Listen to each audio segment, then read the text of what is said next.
sheekada magaceedu waa qayb libax. xawar dugaag baa helay hal beeleen markaasay damceen inay qaybsadaan. libax baa ku taliyey in waraabe qaybiyo maadaama uu inta kale ugu filroon yahay. waraabe ayaa u baxay qaybtii oo yidhi sidan: hilibkama badh mise badh libax baa leh. badhka soo hadhay xawar dugaag baa leh. boqorkii keentoo libaxa waa ka cadhooday arrintii. dhirbaaxuu qaado ilbuu kaga soo tuuray, halkaasuu ka jaqaafiyey waraabe. markaasuu wuxuu u yeedhay dayo waa dawaacada.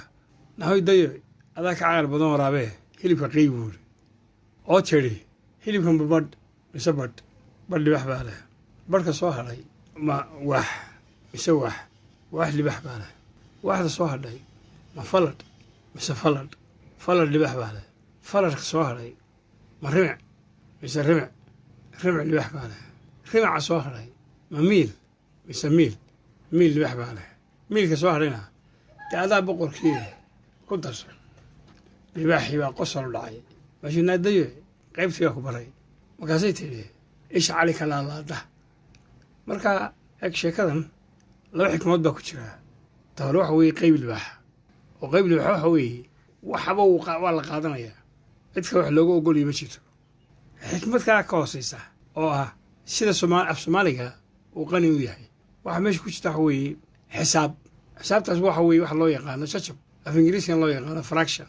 waa kan saa eeg siday ugu jirtaa waa sidan: hal waa markuu neef ku dhan yahay, badh waa marka laba loo qaybiyo, wax waa marka afar loo qaybiyo, faladh waa marka 8 loo qaybiyo, rimic waa marka 16 loo qaybiyo, miilna waa marka 32 loo qaybiyo.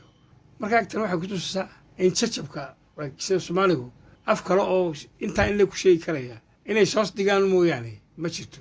oo imaka af ingiriisiga adduunka oo dhan qabsaday 32 loo qaybiyey ma sheegi karaya, magac gaara ma laha. 1/32 unbuu odhanayaa, laakiin soomaaligu waxa weeye miil weeye. marka xikmadda ku jirta waxa weeye af soomaaligiina barta waa qani. wasalaamu calaykum waraxmatullahi wabarakaatu.